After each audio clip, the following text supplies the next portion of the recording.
This story is not only about cheating, it is about psychological control. A woman is lied to, isolated, humiliated, gaslit, and pushed so far that she starts questioning her own mind even after sees if she is the problem. But trauma has a breaking point, and sometimes that breaking point becomes the beginning of clarity.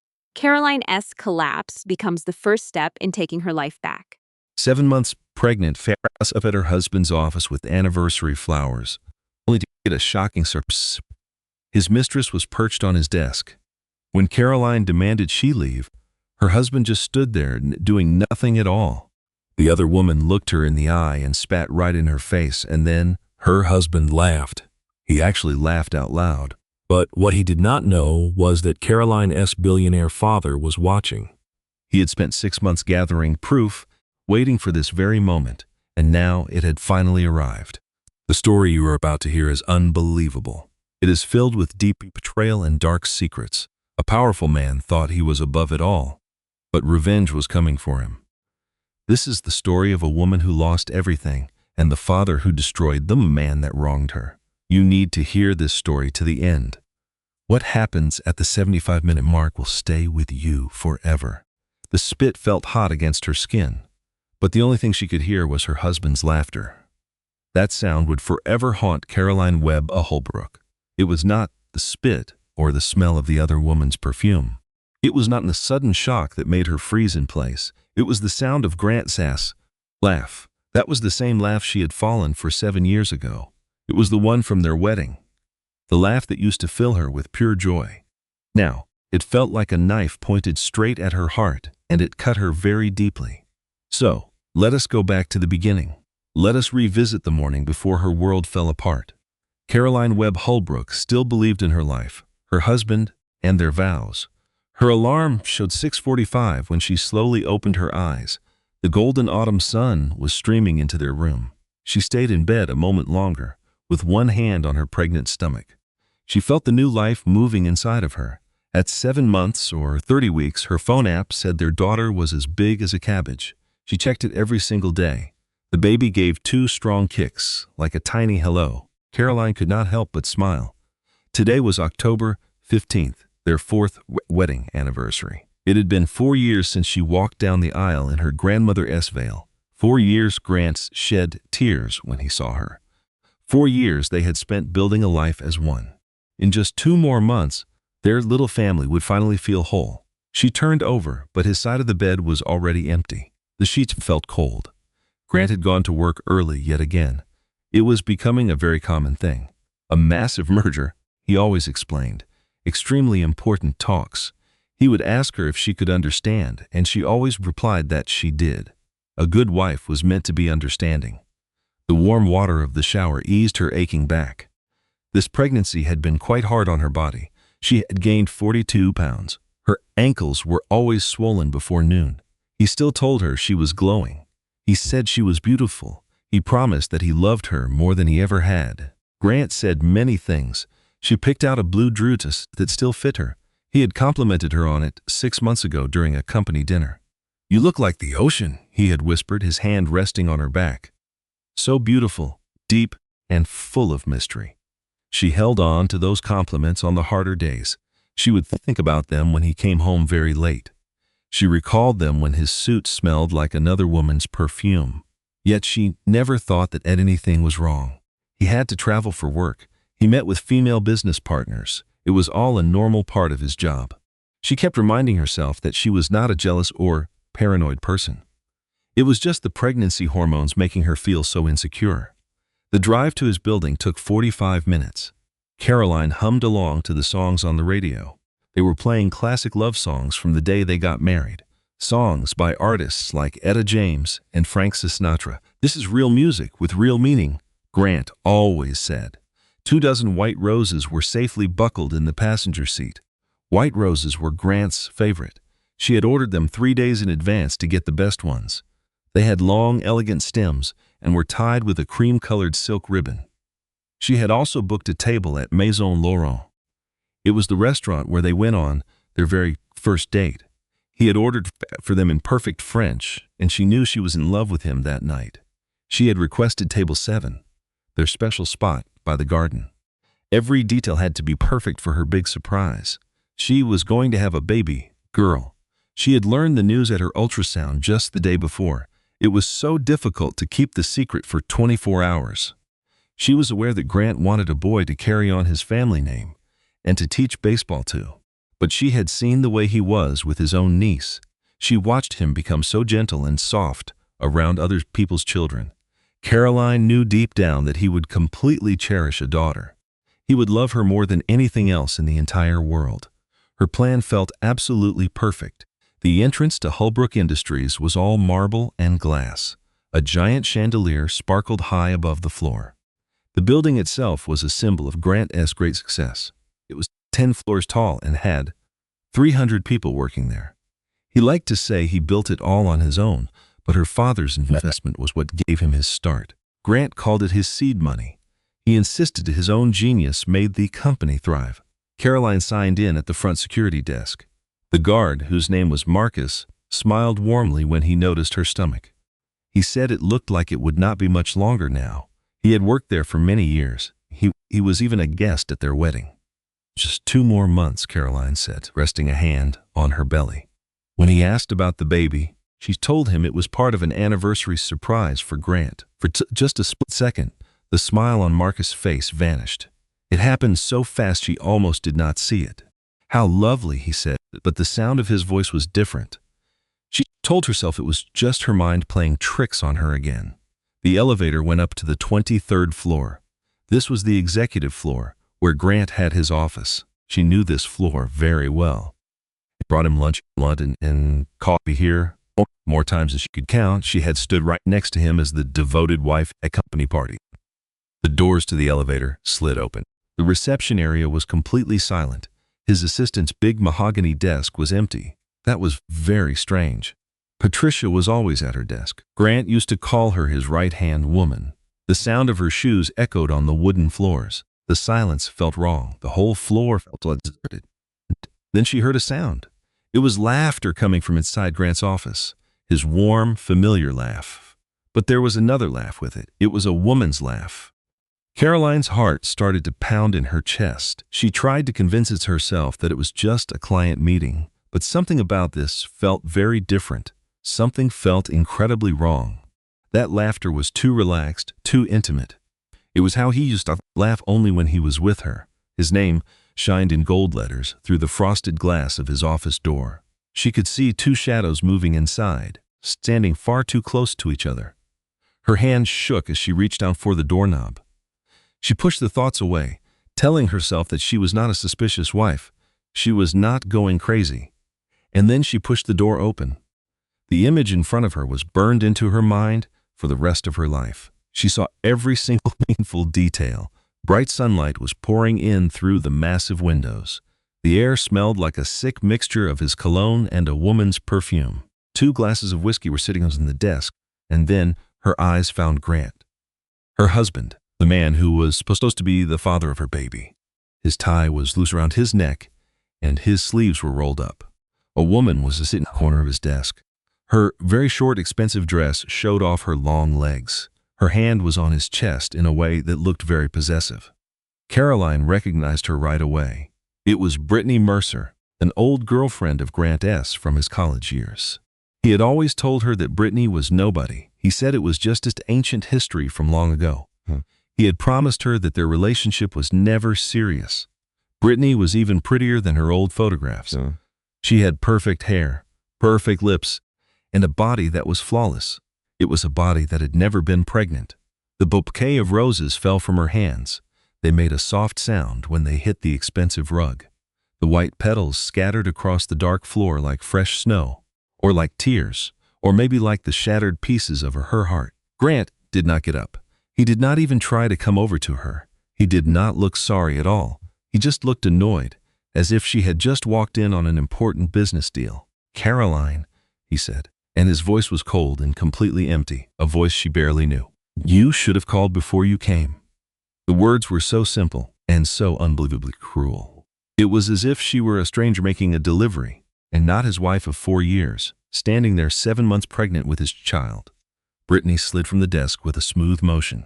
She did not try to hide or look ashamed or say she was sorry. Instead, she just smiled, a sharp, ugly smile that felt like broken glass. "Well, look at what we have here," Brittany said, her voice dripping with fake sugar. "The prize mayor has decided to pay a visit." Prize mayor.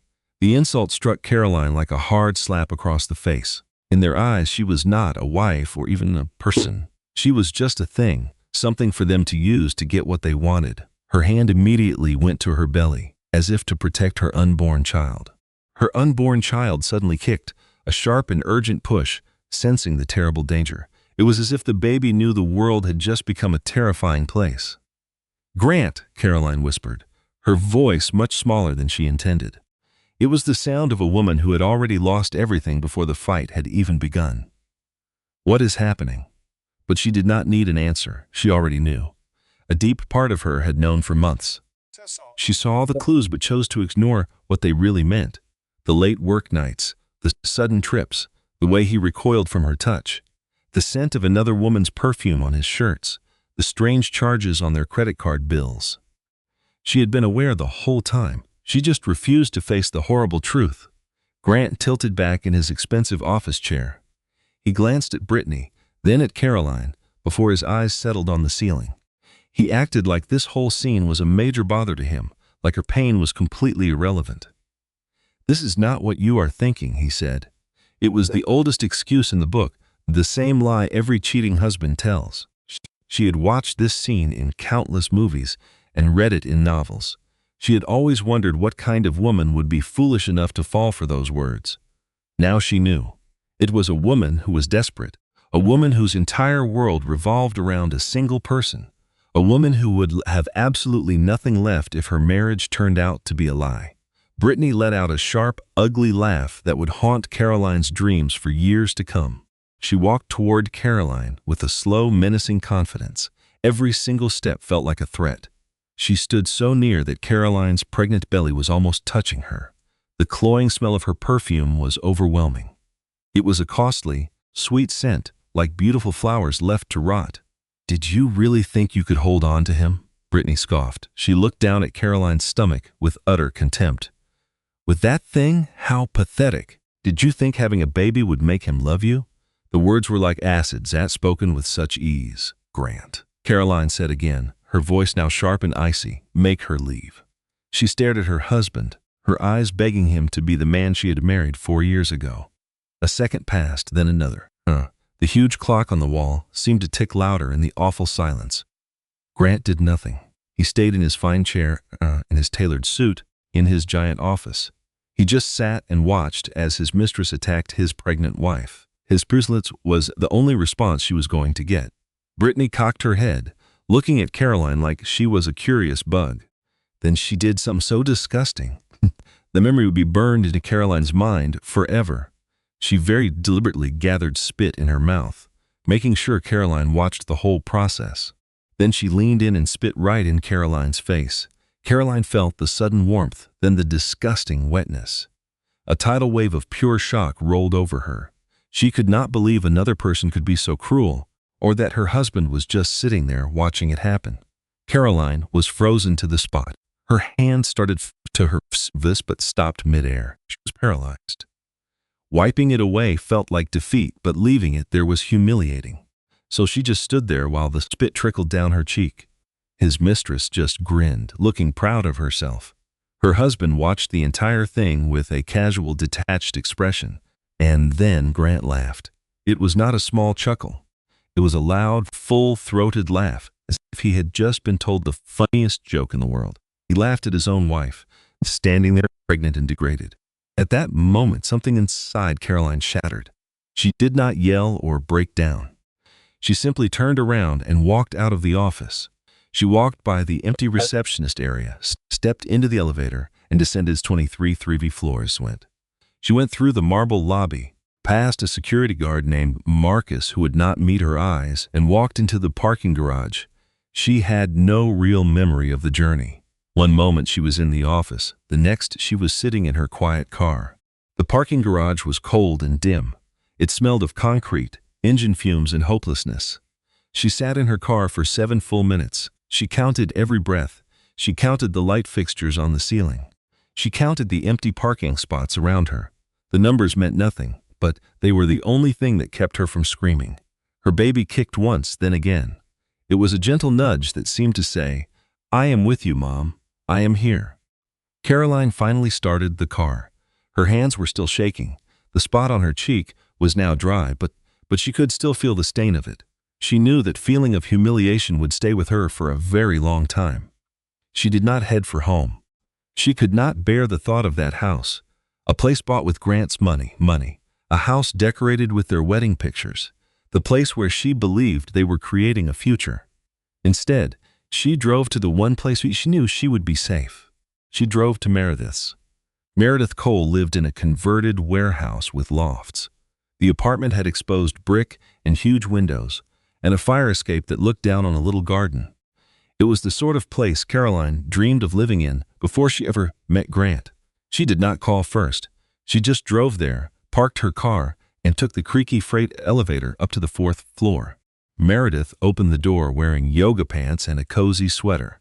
Her dark hair was in a messy ponytail, and she was holding a cup of coffee. She saw Caroline's face, stained with tears and the faint mark on her cheek. Her look changed from surprise to concern, then to a sad understanding. She did not say a word. She simply put her coffee cup down, opened her arms wide, and let Caroline look into them.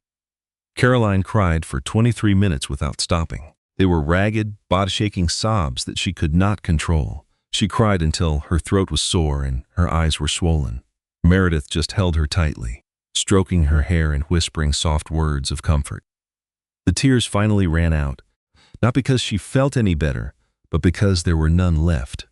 Meredith guided her to a big, comfortable couch and wrapped her in a blanket. She handed her a cup of tea, which Caroline did not drink. Just feeling the warmth of the mug helped to calm her shaking. "Tell me," Meredith said. Her voice was soft, but it had a hard, serious edge. "Tell me everything." So Caroline told her the whole story. She told her about the office, about the other woman, and about the spit. And she told her about Grant's horrible, crushing laugh. She explained how he had looked at her as if she was nothing more than a stranger. When she was done, the tea in her mug was ice cold. The afternoon light had moved, creating long shadows on the brick walls. The city continued its business outside, completely unaware that her world had just ended. Meredith was watching her with an odd look, as if she was trying to suppress a very strong feeling. "Please say something," Caroline whispered. "I am going to kill him," Meredith said, her voice quiet and full of menace. "I am serious, Caroline. I will go to his office and I will wrap my hands around his throat until he stops breathing." "You would end up in jail," Caroline said, her own voice weak. "It might be worth it," Meredith replied. The dark joke did nothing to comfort her. Caroline just looked at her own empty reflection in the cold tea. "He laughed," she said, her voice cracking. "He saw what she did to me, and he just laughed. I was some kind of joke. Like our whole marriage was a joke, and I was the only one who did not get it." "You are not an idiot," Meredith said firmly. "I feel like an idiot. I feel like the biggest fool in the entire world." Caroline put the mug down and covered her face with her hands. "How could I have been so blind? Why did I not see what was happening?" "Because you were in love with him," Meredith said softly. "Because you put your trust in him. That is what people are supposed to do when they are married. I should have figured it out. Every sign was right there. The evenings he worked late, the hushed phone calls, the completely bored look on his face whenever he looked at me. But I always made excuses. I convinced myself the perfume on his collar was from a business meeting. I told myself my doubts were just because of my pregnancy hormones." A small, bitter laugh escaped her lips. "Maybe I am losing my mind. Maybe this is all a bad dream and I will wake up soon." Meredith looked closer and took both of Caroline's hands. She said, "Look at me, Caroline. You need to look at me." And so she did. "You are not losing your mind, and you are not dreaming. What you went through today was very real, and none of it was your fault. But I should have noticed." "No, stop that right. Do not say you should have known. This is not about what you did or did not do. This is about what he did. He betrayed you. He allowed you to be humiliated. He let another woman harm you while you carry his baby. This is all on him." Her words began to sink in, feeling like cool relief on a painful burn. Caroline wanted to believe her with all her heart. Meredith, she began, you do not seem very shocked by any of this. A strange look, maybe a flash of guilt, crossed Meredith's face. What are you talking about? When I told you about Brittany, about the affair, you showed no surprise. It was almost like you knew. An uncomfortable quiet filled the room. 5 seconds stretched into 10. Meredith, what are you hiding? Meredith shut her eyes briefly. When they opened, tears filled them. I should have said something long ago, she confessed. I tried so many times, but you were always so content. I couldn't bear to ruin your happiness. A cold knot of fear began to form in Caroline's stomach. Tell me what, Meredith? Brittany is not a recent thing. This affair is old news. Meredith's voice shook. I spotted them together 2 years ago at a conference in Chicago. Grant had sworn that trip was strictly for work. 2 years. The words bounced around in her mind. For 2 whole years. 2 years before she was joyfully arranging their anniversary trip to Italy. She booked the most enchanting hotel in Florence and was even learning Italian for their dinners. During that same period, she was joyfully preparing the nursery. That pregnancy tragically ended in a miscarriage. She lost their baby at 11 weeks. The sorrow from that event almost broke her spirit. 2 years before, Grant held her as she grieved for their child. He assured her they would try again. He promised nothing could ever tear them apart. But for 2 years, he was already seeing Brittany Mercer. You actually saw them together, Carolyn said, her voice sounding hollow and strange. In Chicago, at a hotel bar. I was there for a company event. A total coincidence. I walked in, and I saw them. His hand was on her thigh. Her head rested on his shoulder. It was the way they looked at each other. Meredith gently wiped her eyes. I knew instantly, Carol. In that moment, it was completely clear what was going on. And you kept it from me. I meant to tell you. I almost called you 100 times, but Grant discovered that I saw them. He showed up at my place the very next day. He insisted I had it all wrong. Claimed Brittany was just an old friend having a tough time. He said she needed a friend and he was just being supportive. And you went along with that? No, but then he told me something else. A look of anguish appeared on Meredith's face. He said you were in a fragile state, still recovering from the miscarriage. He said that hearing something like this could push you over the edge. He told me he was concerned you were seeing problems that did not exist. He convinced me that telling the truth would be crueler than the lie. Gaslighting. The word popped into Carolyn's head. She knew what it meant. She'd watched shows about these toxic relationships. She never imagined she could be smart enough to become a victim of it. But Grant was not just manipulating her. He was manipulating her friends, too. He was painting her as an unstable person. He made her unable to believe her own instincts. He made sure anyone trying to help would look like they were hurting her. He made you question your own eyes, Carolyn said quietly. He made you believe that lying to me was a way of protecting me. I am so sorry, Carol. I should have told you the truth regardless. I should have believed in your ability to handle it. I should have. Carolyn raised a hand. I am not mad at you. You have every reason to be. Perhaps I will be later, but not now. Right now, every bit of my anger is for him. Her phone began to buzz. It vibrated a second time, then a third. She glanced at the screen.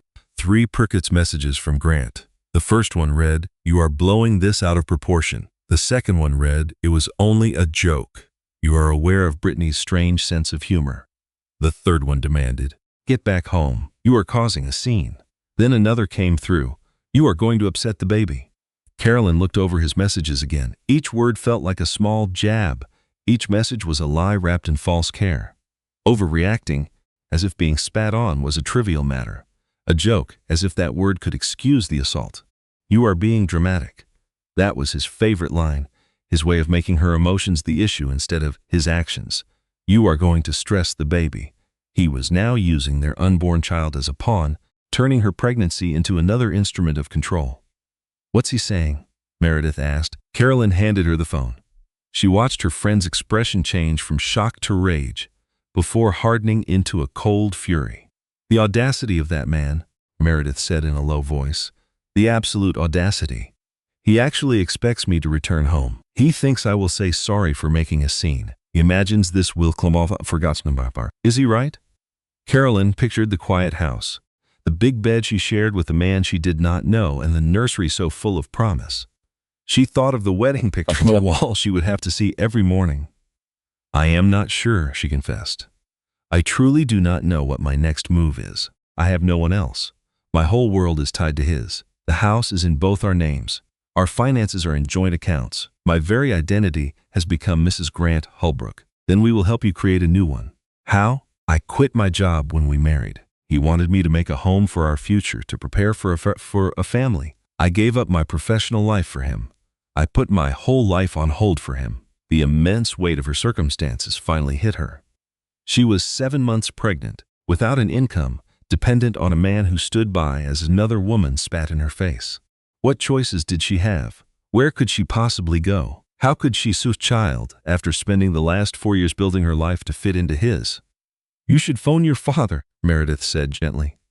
Carolyn winced. I can't do that. Why not? Because she said, searching for a reason. I never told him about our issues, the fights, or anything. During Sunday calls, I act like my life is perfect. I have been misleading my parents for months. They would want to know what is really happening. I know, but I am too embarrassed. I am so terribly embarrassed. They tried to warn me about Grant. You recall, just before the wedding, my father mentioned something seemed wrong. He thought Grant was too smooth, too flawless, and that he worked too hard to win people over. I told my dad he was just being a worried father. I told him I was in control. Carolyn laughed sadly. I actually told my own dad that he doubted my choices, and now here I am, showing that my decisions were as bad as he feared. Your father adores you, Meredith said. The past is not important, nor is the advice you did not take. He adores you, and he would want to support you right now. Carolyn knew Meredith was right. Richard Webb was a complex man. He was strict and had high expectations for everyone. But underneath it all, he was her father, and he would move mountains to protect her. The real issue was whether she could swallow her pride and ask him for help. I need a moment to process everything, Carolyn said. I just need some room to figure this out. I can't decide anything at this moment. Of course, that is completely understandable. My guest room is yours for as long as you want. Thank you, Meredith. Don't say thank you. I am the one who should have spoken up about what I saw years ago. I should have had faith in you, not treated you like you were made of glass. Meredith squeezed her hands one last time. I promise I will never make that mistake again. That night, Carolyn was wide awake in Meredith's spare bedroom. The bed felt unfamiliar. The pillows smelled strongly of lavender. Through the large windows, she could hear the sounds of the city. She heard passing cars, faint voices, and a far-off siren. Looking at the ceiling, she followed every crack and shadow, mentally listed all the ways her life had shattered in a single afternoon. This is not in my head, she said to herself. I know what happened. I know how it felt. Her baby moved with a powerful and deliberate kick. It was a reminder that even though everything else was in pieces, this one thing was solid. This one thing was real. This was a reason to fight. He will not have you, Carolyn whispered to her stomach. I will never let anyone harm you. In the deep silence, a thought started to emerge. It was fragile at first, but it gained strength with each passing moment. The next morning arrived gray and slow. Streaks of rain ran down the apartment's tall windows. The city below was silent, covered in fog and the noise of wet pavement. Carolyn had not gotten any sleep. Every time she shut her eyes, she replayed the incident, the disgusting spit, the mean laughter, and the look on Grant's face. The memory looped over and over, a horrible film without an ending. Her phone had buzzed 12 more times during the night. She didn't bother to look at the messages. She knew what they would say. They would be filled with blame disguised as concern. They would be filled with commands that sounded like affection. At 6:45, the phone began to ring. It was a call. Grant's name flashed on the display. Carolyn just stared at it. It rang 1, 2, 3, 4 times and then went to voicemail. A minute later, another text popped up. It said, "We need to talk. This is absurd. Come home and we can handle this like adults." Like adults, as if she were the one behaving like a kid, as if she were the one who had to mature. Meredith appeared at the door, holding 2 mugs of fresh coffee. She clearly had shadowed her eyes and her shoulders were stiff with tension. Caroline recognized the look instantly. It was the fierce anger of someone ready to protect a friend. He is on the phone, Meredith said flatly. He has called like clockwork every hour since midnight. Are you going to answer it? No. The word felt final. Not now. In fact, I may never speak to him again. Meredith passed a warm mug to her. The coffee was strong and bitter, exactly the shock her system needed. Caroline cupped her hands around the mug, soaking in the warmth. I have been thinking all night, she started, her voice barely a whisper. I am trying to decide what to do next. I definitely need some help, but this is beyond what my friends or a lawyer can handle. She took a deep breath to steady herself. I have to call my father. Those words felt heavy in the room. Her father was not just anyone. He was Richard Webb, the founder of Webb Industries. He was a self-made billionaire who built a corporate empire on pure determination. His picture was on business magazines year after year. His strategies were case studies at universities. His competitors feared him right before he put them out of business. To Caroline, he was the most powerful person she had ever known. Not because he was cruel, but because he was completely and utterly capable in everything he did. When Richard Webb decided to do something, it got done. There were no setbacks or excuses. Are you completely certain this is the right move? Meredith asked gently. Caroline gave a hollow, empty laugh. I am not certain about a single thing, but I cannot face this by myself, and I know my father will come up with a plan. She looked at her phone, her thumb shaking as she found the contact simply named Dad. For 14 years, that number was for her weekly Sunday call, a connection to a voice that always meant safety. This call was different. This call would change her entire life. She tapped the screen. The phone barely rang once before he picked up. Sweetheart. His voice was as calm and steady as ever, but she heard a new sharpness underneath it. You are calling a little early. Is everything okay? Hearing those words, Caroline's fragile control shattered and the whole story spilled out. She told him what happened at the office, about Brittany, the spit, and that horrible mocking laugh.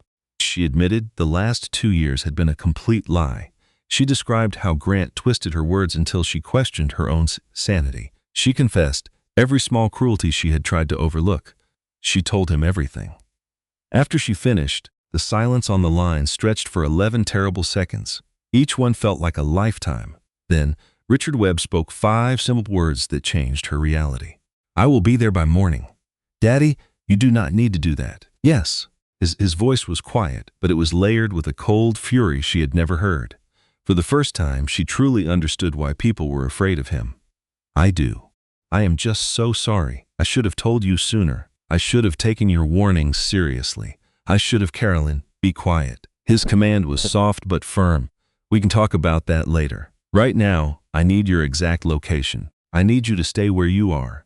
And I need you to give me your word on something. What is it? Do not return to that house. Do not accept his calls. Do not communicate with him in any way until I am there. Can you promise me that? Yes. That is my girl. I love you. It makes no difference what happened or what mistakes you made. I love you, and I promise you I will take care of this. The line went dead. Caroline sat completely still, phone in hand as her coffee grew cold.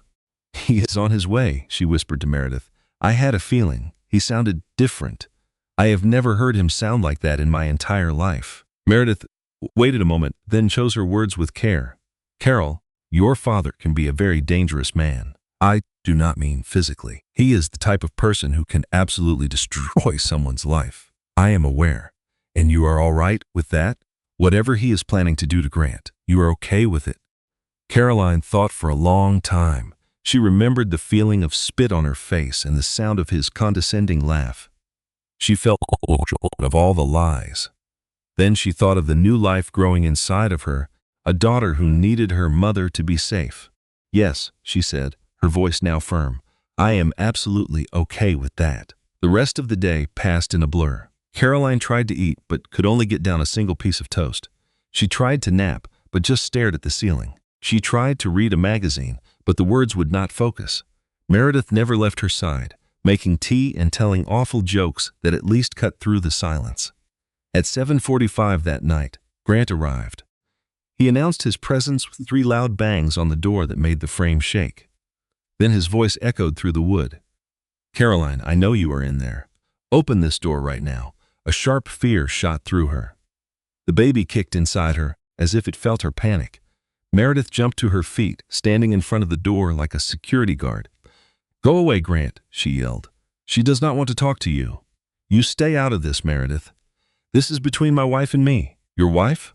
The one you allowed another woman to spit on yesterday? You mean that wife?" There was a short pause. When he spoke again, his tone was completely fake and reasonable. "That was just a misunderstanding. Brittany is a friend. Caroline is blowing this out of proportion. She is overreacting to being assaulted. Listen, I just need to speak with her. 5 minutes, that is all I want." Caroline found a new strength and walked toward the door, even though every instinct told her to run. "Grant," she called out, her voice barely trembling. "Just leave." "Caroline, sweetheart, just let me come in and explain." "There is nothing to explain. There is everything to explain. You are being totally irrational. This is exactly what I was afraid of. Your emotions have been so unstable lately, and now you are having some kind of breakdown." "I am not having a breakdown." "Then why are you hiding in there? Why can you not just talk to me like an adult?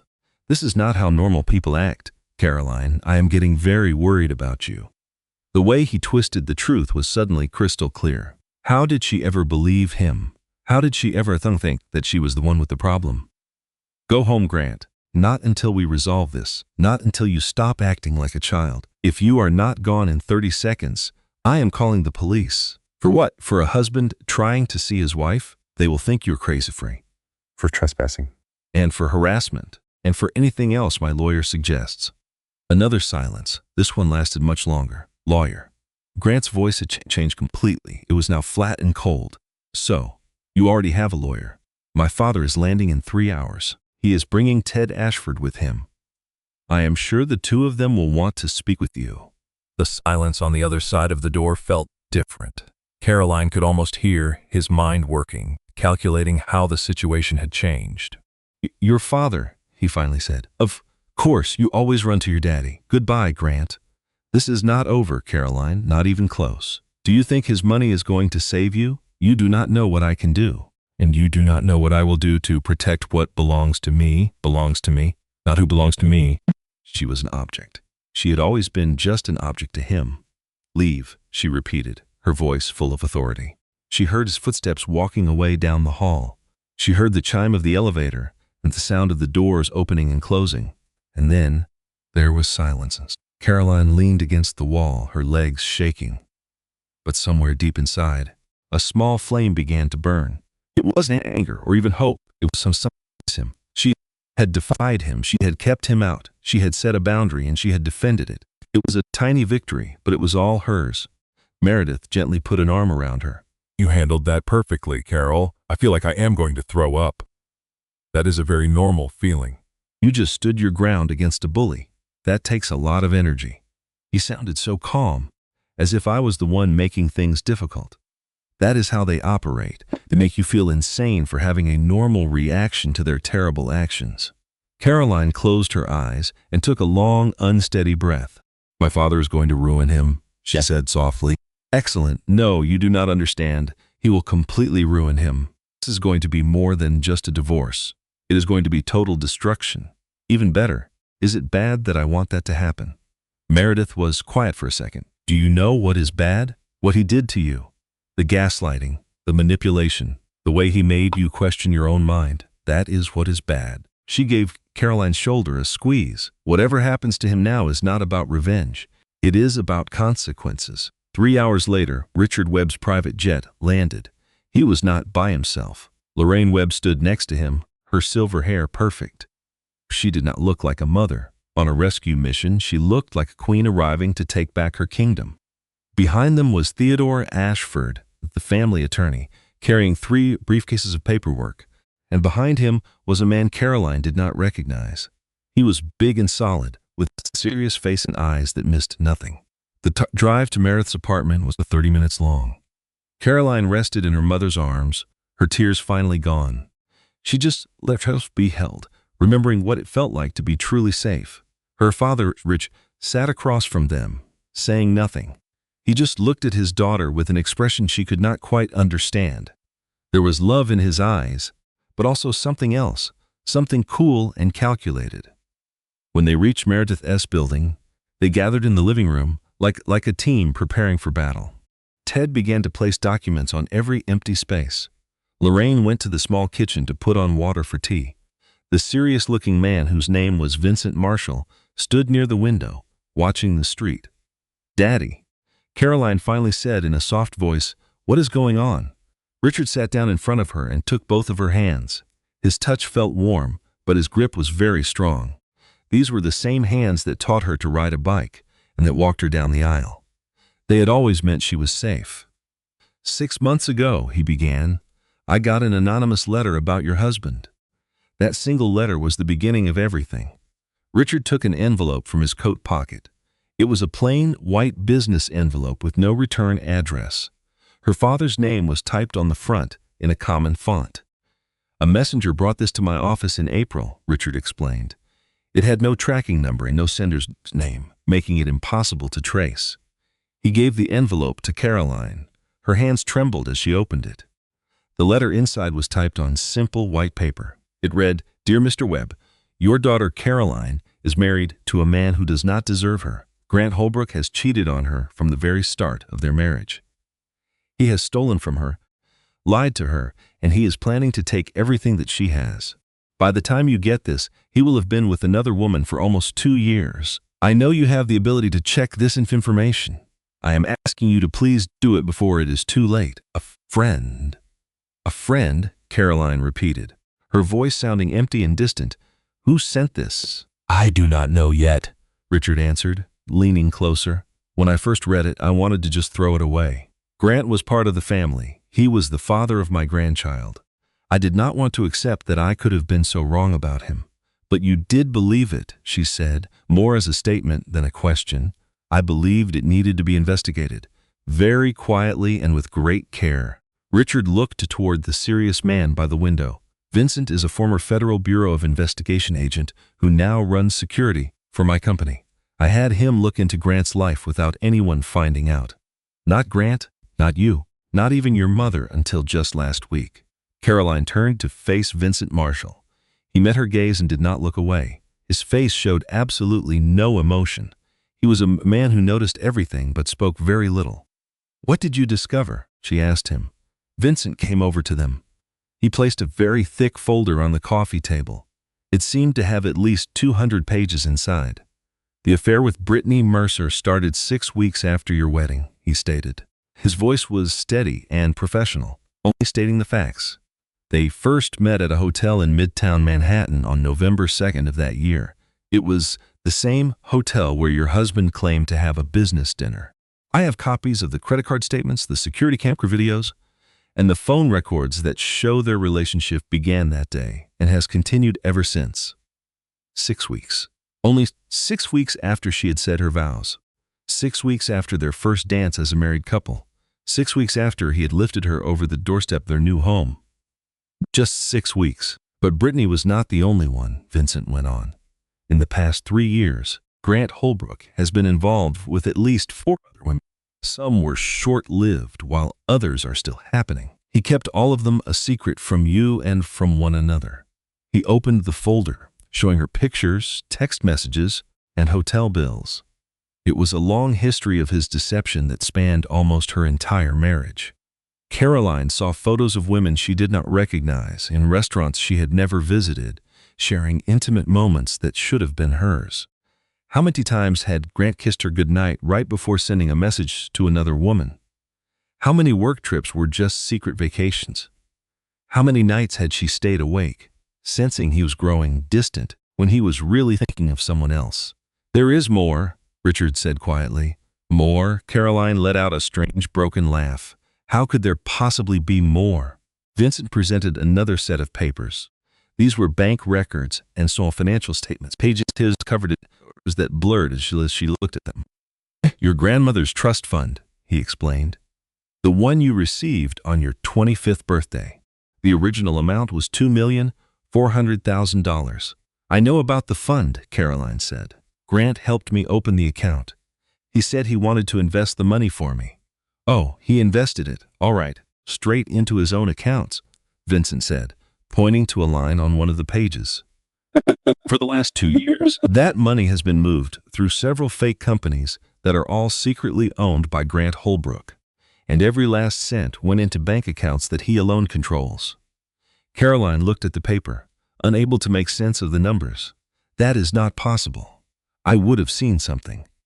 The bank statements you saw were fake. Grant had access to your email.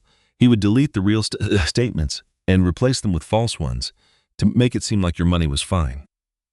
The online account you checked is a real account. It just no longer contains your money. $2.4 million. Her grandmother's whole legacy. The money that was meant to protect her future and her daughter's future was gone. It was stolen by the man she trusted with her entire world. Lorraine made a sound that was a mix of a gasp and a growl. Her typical southern calm had disappeared completely. "That wicked man," she said through her teeth. "That complete monster." Richard gently raised a hand, remaining the calm center of the storm. "There is one last thing," he said, "and this is the most terrible part." Caroline looked at her father. His face was a calm mask, but his eyes were filled with a frightening coldness. "What is it?" Vincent gave her a single piece of paper. It was a copy of handwritten notes from a legal pad. It was Grant's handwriting. Caroline knew it instantly. "6 weeks ago, your husband consulted with a divorce lawyer. He was asking for ways to get custody of a baby that was not even born yet. He specifically asked how to prove that a mother was mentally unwell and unfit to be a parent." The words did not make sense at first. Caroline had to read the sentence over and over. "I do not understand," she whispered. "He was preparing a case against you," Richard explained gently. "He was keeping a record of your so-called emotional moments, creating proof of problems that he himself created. The anxiety he encouraged, the doubt he created, the breakdown he was hoping for." But why would he do that? She asked. "His notes are very clear. He planned to file for full custody as soon as the baby was born. He was going to use his fake evidence against you. Every time he made you question your sanity, every argument he started, every tear you cried, it was all just ammunition for his case." Caroline felt the world dull collapse around her. He was not worried if the baby was his. He was building a plan to take her child away from her. It was not because he longed to be a father. Grant had never wanted to be a dad. He always complained about the pregnancy, about the changes to her body, and about how she was always so tired or emotional. He did not want their baby. He wanted a tool. He wanted complete power. He wanted to ruin her, to take away everything she held dear and leave her with absolutely nothing. "I need," Caroline started, trying to get up. The room began to spin. She barely reached the bathroom before she got sick. Lorraine was immediately by her side, holding her hair and rubbing her back in slow, soothing circles. She whispered soft, calming words that could not break through the awful reality that was crushing Caroline. The tile floor felt cold. She counted the tiles, 12 across and 18 down, the exact same number as in the bathroom of her own house, the house where Grant was least sitting right now, scheming his next move. Her baby kicked, a strong and sudden movement. It was a reminder, a promise. "I will not let him take you," Caroline promised her unborn child. "I will not let anyone take you away. I would rather die than let that happen." The promise came from a deep, powerful place within her, a place the polite woman Grant had tried to mold did not even know was there. She was a mother, and a mother's instinct is always to protect her child. When she finally came out of the bathroom, her father was at the window, looking out at the city.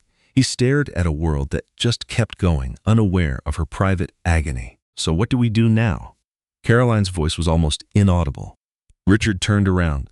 His face was steady, but his eyes burned with a cold rage. For the first time, she saw the expression that made powerful men afraid of him. "Now," he said in a low tone, "we make him wish he never did this." The next 3 days were a blur of paperwork and serious meetings, like getting ready for a war. Ted Ashford had turned the living room into a command center. Papers were spread across every table. The only light in the room came from the glow of laptop screens on the coffee table. The coffee maker hummed constantly, a soundtrack to their work. Every update from Vincent Marshall deepened her contempt for the man she married. He laid out how Grant's entire business was a scam. It was propped up by bad investments, falsified books, and lies to everyone involved. The whole empire was poised to collapse at any moment. Yet, Between strategy sessions, old memories ambushed her. A legal document would blur, replaced by their first wedding dance. She remembered Grant's tight embrace and his teary eyes as they moved to the music. Was any of that true?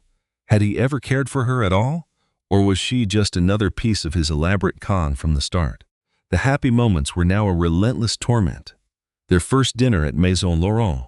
She saw him ordering dinner in flawless French, his gaze making her feel priceless. The Paris proposal, with the Eiffel Tower lit up behind them. That diamond ring had symbolized a future she believed in.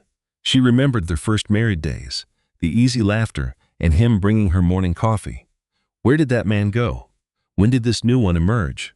Or was he always there, hidden behind a mask she chose to ignore? That night, Caroline sat alone, picturing the nursery that would never be. That nurseries exist in a house she could no longer call home. She thought of her grandmother, Eleanor Webb, the formidable woman whose legacy Grant had taken. Grandma Eleanor was unstoppable. She had a 52-year marriage, raised 3 kids during the Depression, and turned a small bakery into a huge success. She did not expect excuses from anybody. She died when Caroline was just 19, but her advice echoed in her mind. Some people give you their entire heart. Darling, she once said after a breakup, and others are just skilled at faking it. Caroline now understood. You cannot tell the difference until the damage is done. The damage was absolute. She could not undo the marriage. She could not get the money back. She could not erase the humiliation, but she could still fight. Her phone vibrated beside her. It was a message from Grant. It was the 47th message from him. It said, "I know you are at your father's house. You may feel secure, but this is a huge mistake, Caroline. You will regret this. Please come back so we can work this out. We can still be a family." She did not give it a second glance. She simply erased the message and set her phone aside. Richard found her a short while later in the darkened apartment. She sat on the fire escape, just watching the city rain. "You should get some sleep," he suggested, joining her. "I cannot," she replied. "When I shut my eyes, I just see his face. The spit, the smirk, all of it. That will lessen over time." "Are you sure?" she asked her father. "Have you ever been betrayed like that? Someone you thought you could trust?" Richard paused for a long time as the rain fell. A distant siren wailed. "Yes, once," he finally answered. "This was long before I knew your mother." "What was it?" "I was younger and too trusting. A business partner of mine took everything. He took my money, my customers, and even my concepts. By the time I figured it out, the business was nearly gone." "So what did you do?" A faint, cold smile appeared on Richard's face. I ruined him. Not with force," he said. "I used something far more lasting. I brought every one of his lies to light, every shady deal, every person he had ever hurt. When I finished, he could not even find work as a janitor, much less lead a business." "Did it help?" she asked. "Did the revenge make you feel better?" "It did for a short time, but that feeling faded." He looked at her kindly. "Vengeance is satisfying for a moment, but it does not fix what is broken inside you. Only time can manage that. And the support of people who genuinely love you." Caroline leaned her head on her father's shoulder. She had not done that since she was a child, before her independent streak took over. "I am terrified, I know. Not of Grant. I am afraid of me, of what all this rage is doing to me." "Anger is a tool," he said gently. "You can use it to tear things down, or you can use it to build something new. It is your choice." "What do I do?" Richard thought for a moment. "Let me handle the tearing down. You need to put all your focus on building a new life for you and my granddaughter." The following morning, Richard assembled the team. Ted Ashford laid out 3 potential plans. Lorraine jotted notes on a pad. Vincent observed from the doorway. "First option," Ted began. "We pursue a discreet divorce. Negotiations stay behind closed doors. The settlement details are kept confidential. Grant gets some money, but he signs a non-disclosure agreement and stays away from you and the child. The media is never aware." "No," Caroline said instantly. "He does not get to walk away that cleanly." "Option 2, Ted continued, "is we expose everything. The affair, the fraud, his plan for custody. We ruin his name and his business simultaneously. He loses it all." "And option 3, Richard put in, "is we hold back. We let him make the first move. We let him dig himself into a deeper hole. And then we give him a shove." Caroline considered Grant's immense ego, his conviction that he was the smartest man alive. He felt that his money and charisma made him invincible. A mistake was inevitable. His pride guaranteed it. "Number 3, she declared, "but we give him just 1 week. If he makes no move in 7 days, we go public with the whole story."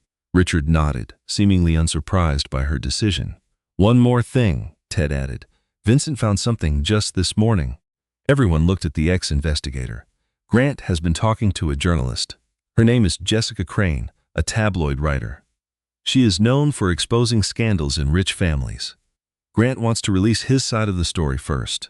He will paint Caroline as unstable and unreliable, just a hysterical, jealous wife. It was a classic move, discredit her before she had a chance to speak."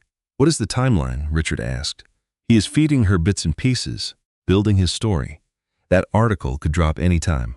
A cold dread filled Caroline. Every vulnerability she'd ever shared with him was now a weapon. He had stored it all, saving it for a moment just like this. Her anxiety, her private therapy, the fights where she begged for a sign that he loved her. Each intimate confession was now aimed directly at her. "He planned this for months," she said, her voice trembling, "maybe even years. He was creating a file on me, just in case." "It is how these men operate," Vincent confirmed, always thinking ahead. "For them, a relationship is not about affection, it is about control. So, what is our move?" Richard Rosen went to the window, gazing at the city below. "We will not wait for his story," he declared. "We will release ours first, and we will not use claims. We will use proof, hard evidence that will expose him as a pitiful liar." The security footage from his office, Ted realized. Precisely. His words will mean nothing when the entire world sees what he did, when they watch him smirk while his lover spits on his pregnant wife. Caroline imagined that terrible video going viral, her worst moment seen by millions. Her private shame would become public spectacle. "I do not know if I have the strength for that," she whispered. "I cannot let the whole world see me so broken and judge me." Lorraine squeezed her hand firmly. "You will not face it by yourself," she vowed. "We will be right there with you. And they will not be judging you, sweetheart. They will be judging him." "Your mother is right," Richard added. "That video shows his cruelty, not your weakness." "Pisa will not see a victim. We'll see a survivor." Caroline looked at the faces in the room. Her parents, Ted, Vincent, and Meredith, who had been a constant presence. She was no longer by herself. She had a circle of support. She had forgotten what this felt like. "All right," she said firmly. "Let us begin." When Grant Holbrook arrived home that Thursday, he discovered his life was on the front lawn. 3 suitcases, 5 boxes, and a heap of expensive suits were slung over the hedges. His golf clubs lay strewn across the yard, and his watch collection sparkled in the evening light. The front door was shut. A brand new deadbolt gleamed on the door. He tried his key, but it would not turn. From a window upstairs, Caroline watched him. She had imagined confronting him on the steps, strong and proud. But Richard urged her to stay inside for her own safety. He needed to shield her and their baby from Grant's volcanic rage. From her hiding spot, she witnessed her husband's perfect world begin to crack. Grant stood motionless in the driveway, his mouth hanging open in sheer disbelief. You could see the sequence of shock, then denial, and finally pure panic on his face. He eventually broke from his trance, marching to the door like a king who still owned the castle. He slammed his fist hard against the wooden door.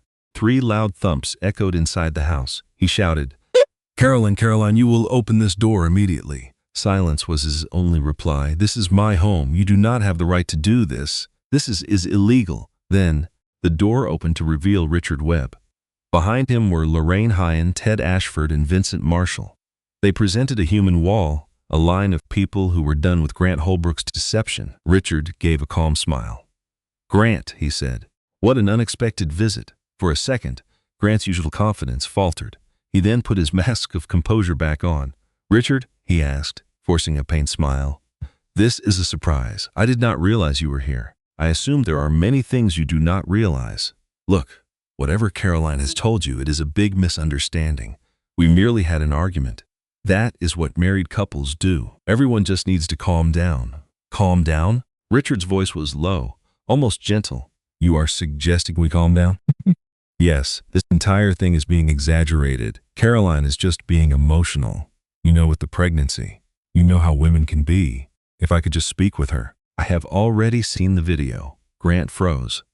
What video are you talking about? The one from the hidden camera inside your office. The camera you did not know was there.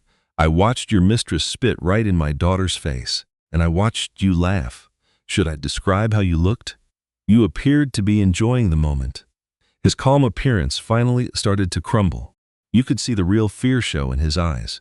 That video does not have the proper context. Brittany and I were only playing around. Caroline just came in at a bad moment. A bad moment? Richard moved one step forward. That small motion was so menacing that it made Grant step backward. My daughter walked in on you and your mistress, and then that woman assaulted her, and you simply stood by laughing. It was not an assault. Spitting on a person is an assault. In the eyes of the law, it is battery. It is typically a misdemeanor, but it is a felony if the person happens to be pregnant. Richard gave him a cold, unnerving smile, which, as you are aware, my daughter is. All the color drained from Grant's face. He was starting to understand how serious this was. This was not a problem he could just talk his way out of. What is it you want from me? He asked, his voice suddenly quiet. I want to watch you fail. I want to tear down everything you have ever built. And I want everyone who ever admired you to see what kind of monster you truly are. Richard, I am pleading with you, he begged. We can figure this out. I can explain it all. Can you explain how you embezzled $2.4 million from my daughter's trust fund? Can you explain the written plans to take her child from her? Can you explain the other 4 women you were involved with during your marriage? Grant seemed to shrink with each new question. The powerful man was gone. In his place stood a small, pathetic, and vile person. I do not have any idea what you are talking about. Of course you do not. Richard looked over at Vincent. Show him the evidence. Vincent came forward with the folder Caroline had seen days before. He spread out photos, papers, and bank records. It was a complete chronicle of Grant Holbrook's deceit. We have it all, Richard said plainly. Every single affair, every stolen dollar, every scheme to harm my daughter. It is all documented and ready to be shown to the world. You will never be able to prove any of that. We can, and we will prove every bit of it. Unless, Grant looked up like a drowning man searching for a lifeline. Unless what? Unless you sign the papers that Mr. Ashford is holding. A complete divorce. Caroline receives full custody, and you will return all of the money. You will leave with only the possessions you owned when you met her, which was practically nothing. Grant stood there a long time, searching for any possible way out, any sign of weakness. He saw nothing. And if I sign, does this all vanish? The video, all of this? If you sign, I will permit you to leave here today. But be very clear, Grant. This evidence is not going to disappear. I will be keeping it as an insurance policy for your future behavior. If you ever come near my daughter again or attempt to see my granddaughter, I will release everything. Then I will use my resources to ensure you are never employed again. The threat was perfectly clear, hanging in the space between them. Just then, a red Porsche came up the driveway, and Brittany Mercer got out. Her heels clicked on the pavement as she took in the chaotic situation. She saw the disordered lawn, the grim expressions on the porch, and the defeated man standing before them. Grant, what is happening here? You said you had handled everything. You said her father was not a problem. Brittany, Grant said urgently, this is not the right time. Miss Mercer, Richard cut in. Your timing is perfect. I was just hoping we could have a word. Brittany's confident look began to disappear. I have nothing to say to you. That is quite all right. Because I have a great deal to say to you. Richard descended the porch steps slowly. Do you know what the legal penalty is for a felony assault on a pregnant woman in this state? Assault? Brittany let out a nervous laugh. I have no idea what you are referring to. I am referring to the video of you spitting on my daughter, and also to the police report that we filed this morning. I am also speaking of the criminal charges that are being filed at this very moment. That was not anything serious. Grant said it was okay. He told me she was being overly dramatic. Grant says many things. I do not believe a judge will find him as credible as you did. Brittany looked at Grant, her face twisting as the full truth dawned on her.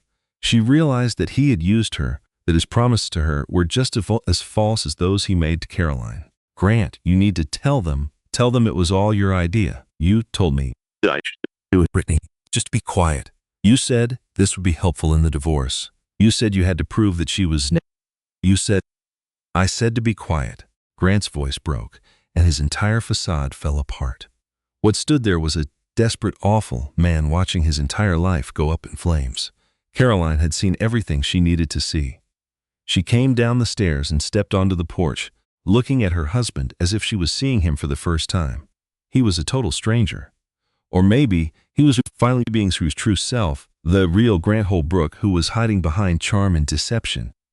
Just sign the documents, Grant, she said, her voice both level and strong. Sign them and then leave this place. It is a much better outcome than you deserve. Grant could only stare at her. For a quick second, a peculiar look appeared on his face. It might have been remorse, or perhaps he was creating a new selfish strategy. Carolyn, my dear, please, we can get past all this. I know that I have made mistakes, but I love you. I have only ever loved you. Everything that I have ever done has been for our family. No, that single word was like a steel door slamming closed. You do not get to say that to me anymore. You do not get to stand there and suggest any of this was about love. I now understand what true love is, and it is not this. It never was. She looked toward Ted Ashford. Please hand him the documents. Ted gave him a large stack of legal papers. Caroline watched Grant's face fall as he scanned them, realizing that he had no way to escape. The papers detailed the complete divorce, her sole custody, the repayment of the money, and a strict order that he never mention her again. This is blackmail, Grant whispered. These are consequences, Richard corrected him. You can sign them now, or we will meet you in court and on the front page of every paper. The choice is yours. Grant looked around one final time. He saw the wife he had betrayed, the father-in-law he had misjudged, and the mistress who now saw his true colors. He saw the life he had so carelessly destroyed. He signed his name on each page, his handwriting becoming messier with every signature. When he finished, Ted took the papers, verified the signatures, and gave Richard a nod. We are finished here, Richard announced. Get your personal belongings off of the lawn. You are being given 15 minutes. After that, Vincent will escort you from this property. Grant remained silent and started to pick up his things. Brittany stood motionless by her car, watching the man she thought she loved turn into a coward. Caroline returned to the house. She had enough. The win felt satisfying, but it also felt hollow. She was learning that revenge was not the same as healing. It was simply a different type of pain. But it was a new beginning. That feeling of calm lasted for a total of 6 days. On the 7th day, a tabloid headline exploded. Billionaire's daughter ruins husband with false abusive allegations. The byline with the name Jessica Crane stared back at her. She was the reporter Grant had been secretly cultivating for months. The story was the exact hit piece Vincent had warned her about, a vicious character attack presented as legitimate news. The stories turned Caroline into a jealous and crazy woman, someone who made up an affair because her own marriage was failing. Unnamed sources spoke of her odd behavior, her constant emotional breakdowns, and how obsessed she was with her husband. Grant even did an interview. He cried for the cameras, with real tears rolling down his handsome face as he talked about his broken heart. I just want to see my child, he choked out. Caroline will not let me anywhere near my own baby. I've tried everything possible. I have begged her, but her family has turned her against me. They filled her head with lies about the man who loves her. His performance was perfect. Grant's voice cracked in just the right spots. His eyes were wet with perfectly timed tears. He truly looked like the victim. He sounded exactly like a victim, and millions of people fell for it. From a room in her parents' huge house, Caroline watched it all on her laptop. She had moved to home after they fought, unable to be in the house they once shared. The comment section was a river of hate. That poor guy is being ruined by a rich family. She sounds completely crazy. This is what gold diggers do. The Webbs think their money can solve everything, even destroying a good man. He clearly loved her, and she threw it all away. She kept scrolling. Each post felt like a small needle poking her heart. Every accusation was a new wound that felt like it would never heal. She knew she needed to stop reading, that it was like drinking poison, but she could not look away. Maybe they are right, a quiet voice whispered in her mind. It was a voice that sounded exactly like Grant's, the one that had spent years telling her she was insane and not good enough. Maybe I am the unstable one. Maybe I am the one who made everything worse. Perhaps the spitting was not a big deal. I probably should have just let it go. Maybe this is my fault. The weight of her self-doubt was crushing her. Years of his mind games had carved deep paths in her thoughts. Those paths always led her back to blaming herself, downplaying her own pain, and wondering if she was the real problem. At 3 in the morning, she finally called Meredith. "Please, just tell me I am not losing my mind. You are not losing your mind." Meredith's voice was heavy with sleep, but her words were solid and clear. "He is manipulating you. He is manipulating the entire country. But what if I lose in court? What if everyone believes his lies? What if they take my baby away from me? That is not going to happen. Your father has more influence than Grant can possibly understand. The truth is supposed to help me, is it not? It really does not feel that way. I feel like the whole world hates me. It feels like I am the bad guy in my own story. The internet is not the whole world. The people who truly know you, they know the truth. The people who love you, they know the truth. That is what really matters." Caroline held the phone tightly to her ear.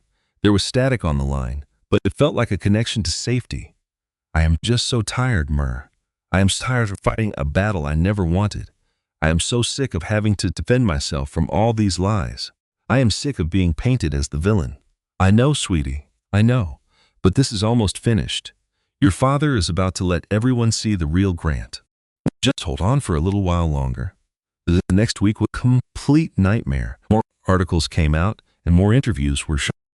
Grant's story spread through social media like a wildfire.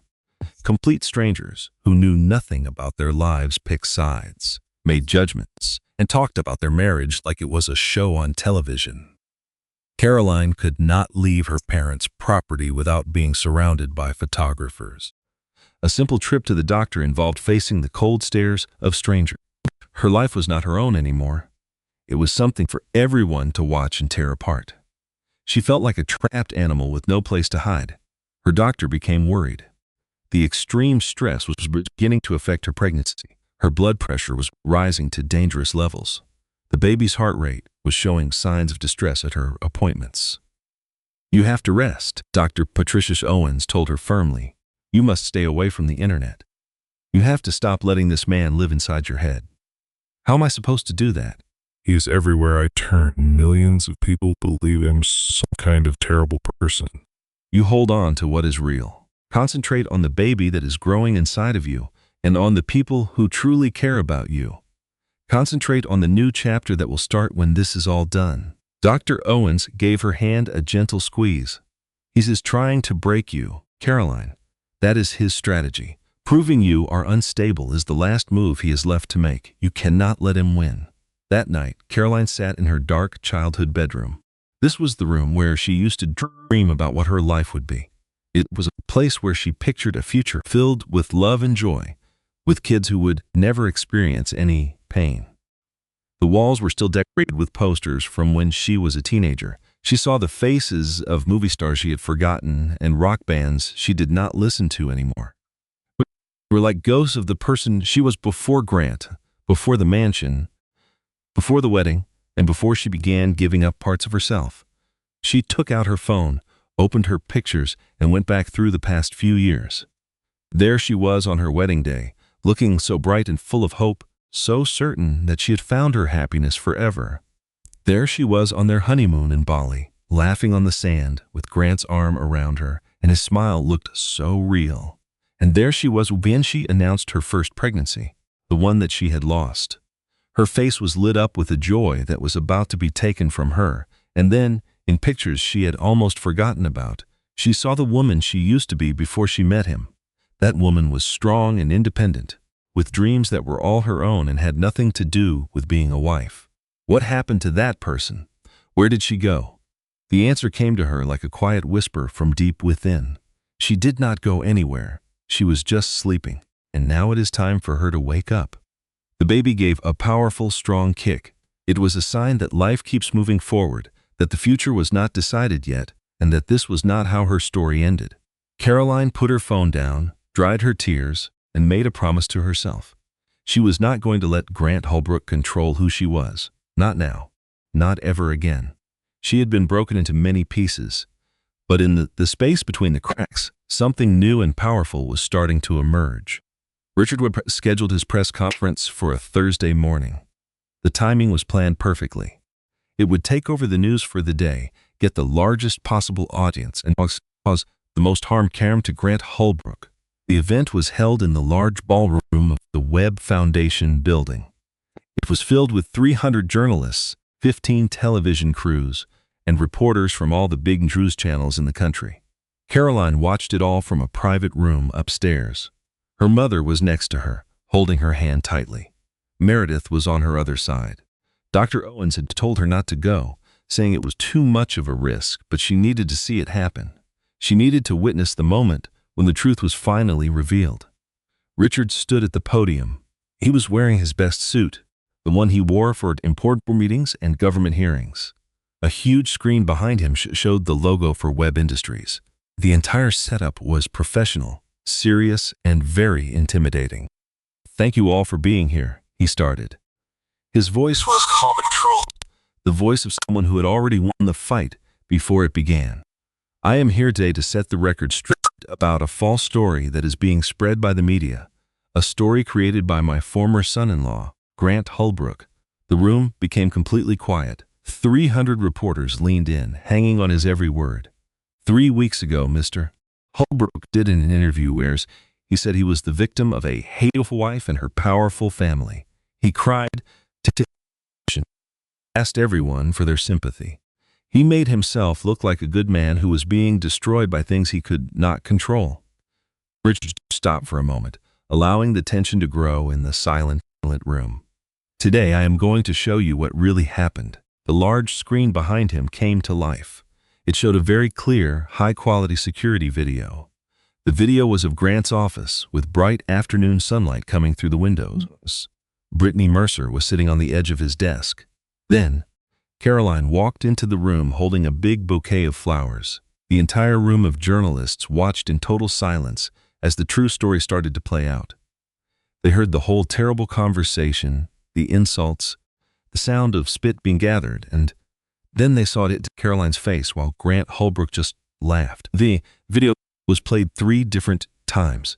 By the time it played for the last time, some of the reporters could not watch anymore.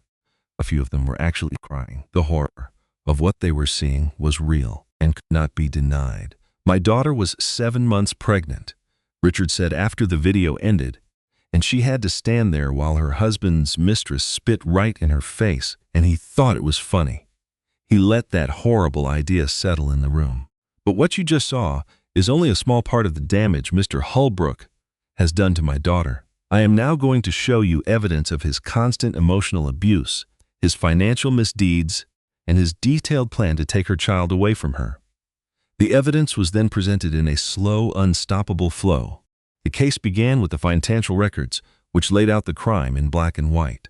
Bank statements showed the theft from Caroline S. Trust, while wire transfers traced $2.4 million into Grant S. secret accounts. Then came the custody papers. These documents exposed Grant's plan to declare Caroline an unfit mother and take their baby. After that, it was time for his other victims to testify. One after another, they approached the stand, each with a story of being charmed, used, and then thrown away. Victoria Patterson, a senator's daughter, spoke of the 2 years she wasted believing his lies. Margaret Chen, a marketing executive, shared the story of an abortion Grant forced on her and the money he paid for her silence. Lisa Rodriguez, a graduate student, told the room how Grant had used his influence to dangle career opportunities in front of her and the price he demanded in return. But the day's biggest surprise was the appearance of Brittany Mercer. She walked to the microphone in a simple black dress, her face pale and without makeup. She looked like a woman who had finally accepted a terrible truth. "I was totally in love with him," she said, her voice rough from days of crying. "My love for him made me his puppet. He told me Caroline was a cruel person who had him trapped. I believed everything he said." Her voice broke. "When I humiliated her, I truly believed I was defending the man I loved. I thought we were creating a future, but I was just another piece he was willing to sacrifice." She then looked straight into the cameras. "Caroline, if you can hear me, I am so sorry." What I did was beyond forgiveness, but I finally understand who he is. I promise to do whatever it takes to help you make him answer for what he did to all of us." The room exploded with questions from reporters as camera flashes lit up the room. Online, the story went viral. By evening, the court of public opinion had delivered its verdict. Grant Holbrook's tearful interview was shown again, but this time it looked like a calculated, manipulative performance. His pleas for understanding now sounded like the whining of a narcissist. His act was exposed, and everyone saw the con man underneath. Business associates vanished, and investors ran for the exits. The board of directors asked for his resignation. The man who had laughed as his pregnant wife was shamed was now the most despised person in the country. The most stunning blow, however, came from a source no one could have predicted. The next morning, a letter was delivered to Caroline by hand. She opened it in her father's study as her parents watched her. The script was elegant and from another time. "Dear Caroline, I am the one who sent your father an anonymous tip 8 months ago. That is what started this investigation into my son. I have watched Grant become a monster. I saw him ruin the lives of so many women. He lied and cheated without any remorse. For the longest time, I convinced myself that it was not my place to interfere. But when I saw how he treated you and discovered what he intended for your child, I knew I had to act. I love my son, and some part of me always will. But that love does not permit me to ignore the terrible things he has done. And Grant has done terrible things. I am not asking for your forgiveness because I do not deserve it. I should have put a stop to this years ago. I chose to ignore the warning signs when he was a boy. I failed to raise a good man. The only thing I have to offer now is the entire truth. I also promise that, if you let me, I will be a grandmother to your child. I hope to be your supporter, not just Grant's mother. I want to help fix some of the pain my family has created. With my deepest regrets and a small piece of hope, Diane Holbrook." Caroline read the letter 3 times, letting the words sink in. Grant's own mother, the woman who had raised him, who had always defended him in public. She was the anonymous source. She had begun the chain of events that had ultimately given Caroline her freedom. "Did you know it was her?" Caroline asked her father. Richard just shook his head slowly. "I had my suspicions. No one else could have known those exact details, but I was never entirely sure. Why would she betray her own son?" Lorraine gave a quiet answer. "Because she finally saw what he had turned into. She chose you, and she chose the truth over a comfortable life of denial." Caroline gazed at the graceful handwriting on the paper. It came from a mother who had chosen a daughter-in-law she hardly knew over her own flesh and blood. Perhaps the Holbrook name was not entirely beyond saving. The divorce became official on a Tuesday, exactly 3 months after that horrible day. The courtroom was calm and respectful, a stark contrast to the media frenzy outside. Grant's lawyer spoke in a quiet, formal voice. Ted Ashford was just as professional. The judge was efficient, moving things along. Caroline was granted sole custody of her child. The money from the trust fund was to be returned in full. The house would remain in Caroline's name. Mr. Holbrook was forbidden to have any contact with his child until the age of 3. After that, any visit would require supervision. Grant sat at his table the entire time, looking defeated and small. It was as if his public humiliation had caused him to physically shrink. He never once looked in her direction during the entire hearing. He was not able to meet the equal face of the woman he had tried so hard to break. When the judge's gavel struck the wood, and Caroline felt a strange sense of emptiness. She had expected joy or relief. Instead, there was just a hollow feeling where her marriage had been. "It is finished," Ted Ashford said as they walked out. "You've won." "Have I really?" she asked softly. Ted gave her a kind, knowing smile. "You may not feel like it today, but wait. This is a very big change." 3 weeks later, Caroline's labor began. It started at 2 in the morning. A sharp, powerful pain in her back pulled her from a deep sleep. A second one hit, and then a rush of warm fluid. "Mom," she called out, "it is time." The hours that followed were a blur of pain, fear, and excitement. Lorraine and Meredith held her hands and did not let go. Richard paced anxiously in the hall. "Push," Dr. Owen urged her. "Give me one more strong push, Caroline. You can do this." After a difficult and exhausting effort, she used her last bit of energy. Then she heard a soft, beautiful sound. It was the most incredible thing she had ever heard. "It is a girl," the doctor said with a brilliant smile, "and she is perfectly healthy." "You did it, Caroline." A nurse gently laid the newborn on her chest. She was a tiny, perfect human being, red-faced and crying with all her might. "Eleanor," Caroline whispered to the baby, "your name is Eleanor for your great-grandmother." The baby seemed to get quiet at the sound of her voice, and Caroline's heart melted. This love was nothing like what she had felt for Grant. That was just a tangled mess of hope and fear that she had confused with love. This was a deep, instant connection that changed her world. This was her daughter, her new reason for being. She would always protect her. Richard entered the room a moment later. He stopped in the doorway, mesmerized by his new granddaughter. "She is perfect," he said, his voice full of emotion, "just absolutely perfect." "She has your chin," Lorraine noted, "and her mother's eyes. Let's just pray she has none of her father's qualities." The attempt at humor was a little awkward, but nobody minded. Some wounds need a lot of time to heal, and some scars never really go away. The following months were a haze of late-night feedings and countless diaper changes. Caroline purchased a new home, much smaller than her previous one. It was a 3-bedroom cottage on a quiet street. It had white shutters, a charming blue door, and a backyard just waiting for a garden. Her parents had offered her a much bigger house. They talked about a mansion or a luxury apartment. But Caroline said no. She wanted a place that was completely hers, a home she chose, with no connection to a man's money or status. It would be just for her and Eleanor, starting over. Diane Holbrook came to visit when Eleanor was 6 weeks old. She arrived by herself with no warning. She was just an older woman on the porch, holding a small stuffed rabbit. "I was not sure if you would see me," Diane said softly. "I was not sure either," Caroline replied with honesty. They sat together in the living room as Eleanor slept. The subject of Grant was an unspoken presence between them. His crimes, his absence, and his mother's choice. "How is he?" Caroline asked, breaking the silence. "Not good," Diane answered, her voice tired and full of defeat. "He lost his company, his money, and all of his friends. He now lives in a small apartment and works in sales. I tried to call, but he will not talk to me." He blamed her for her letter, for telling the truth. Diane's eyes moved toward the sleeping infant. "He was never meant to be a father. I knew that before the wedding, but I still had hope. I hoped that having a child might make him a better man.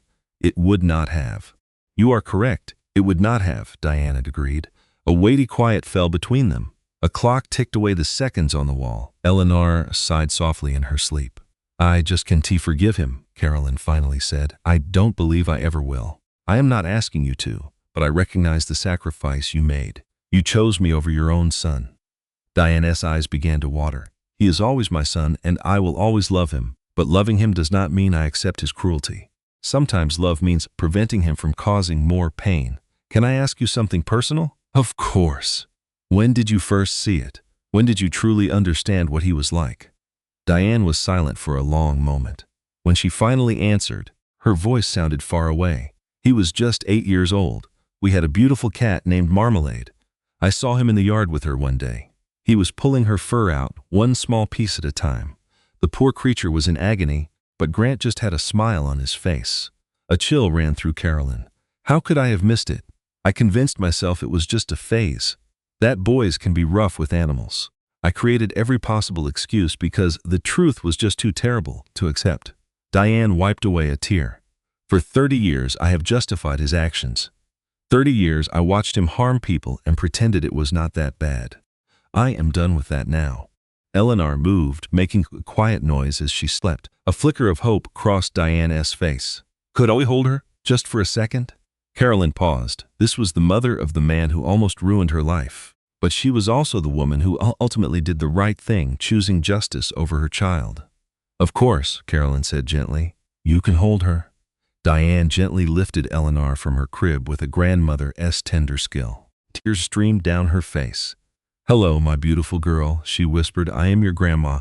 I promise no one will ever hurt you, not even my own son." 2 years passed, and Caroline was in her garden on a sunny September day. Her roses were in full bloom, a dazzling mix of red, pink, and yellow. She had planted them her first spring in the house. Now they were flourishing, climbing the fence in a spectacular display. A toddler of 2, walked unsteadily on the grass, chattering away and asking why about 800 times each day. She had her mother's eyes and Grant's chin, but her spirit was entirely her own. "Mama, look," Eleanor said, pointing to an orange and black butterfly, a monarch. "It is so pretty." "Yes, sweetie, it is very pretty. Can I hold it?" "It is better if we only look." Butterflies are very fragile. Why? Because their wings can break very easily. And they need their wings to be perfect so they can fly. Why? Because that is how they travel. Why? Carolyn chuckled quietly. The constant questions once wore her out. Now she treasured them as a sign of her daughter's inquisitive nature. "That is simply how butterflies are made, my love." Eleanor seemed happy with this answer for the moment. But Carolyn knew the questions would start again soon. The doorbell chimed. It was Meredith holding a bottle of wine with a gentle smile.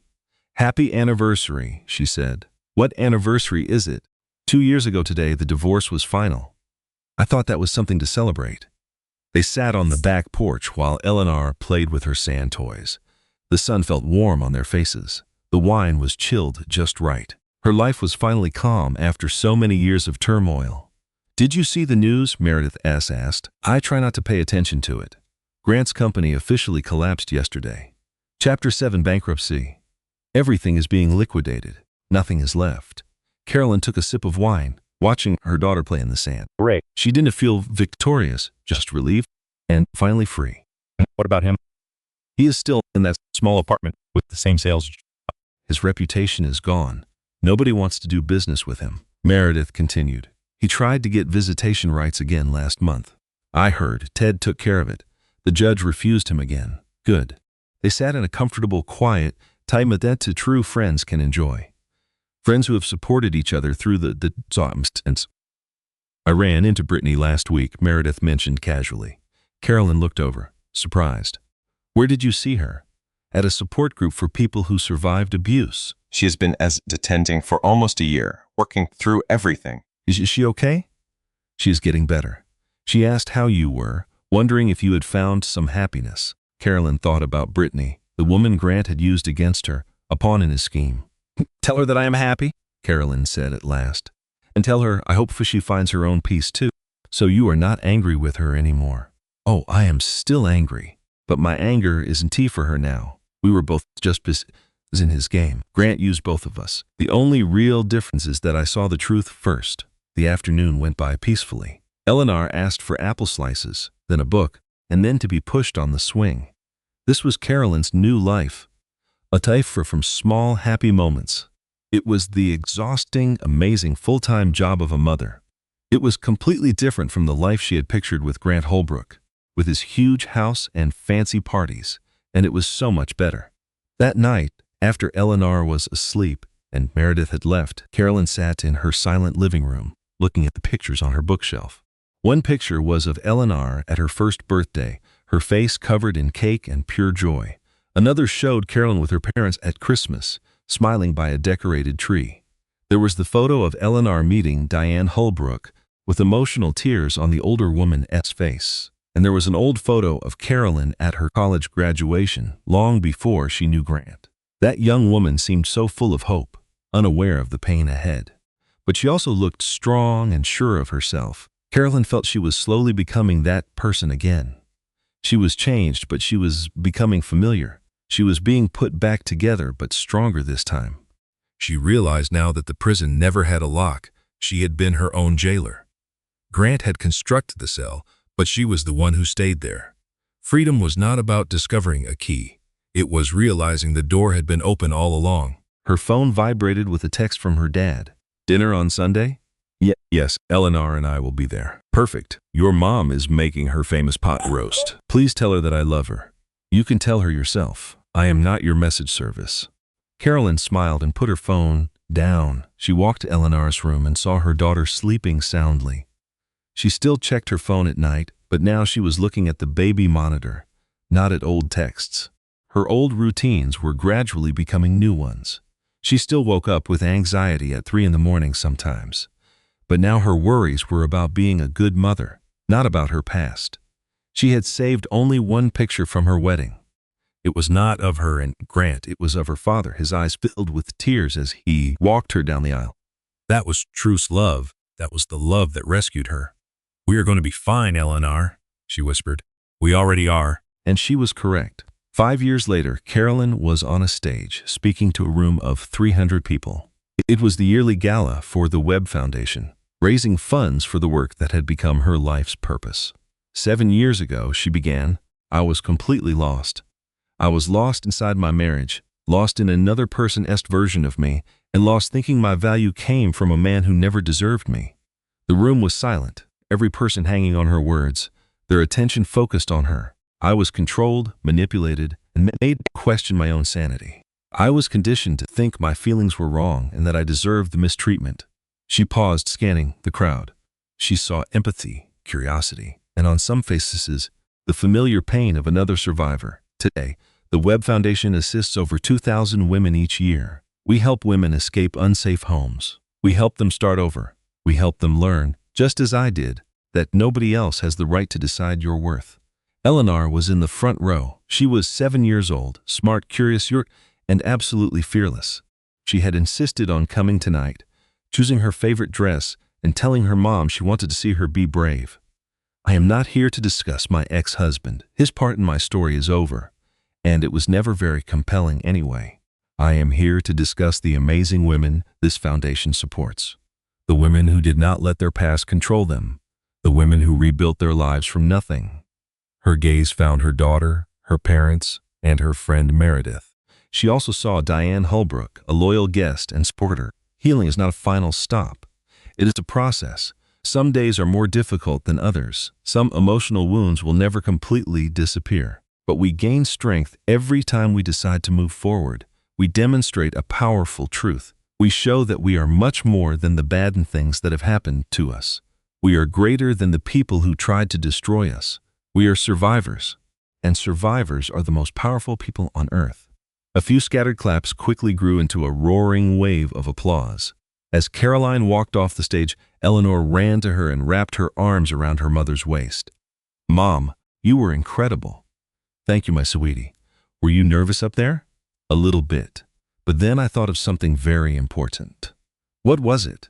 Caroline knelt to meet her daughter's gaze, looking into eyes that were a perfect reflection of her own. "I remembered that being courageous is not about feeling no fear. It is about doing the right thing even when you are terrified. And I knew I was not by myself. I have you and your grandparents and everyone who loves us."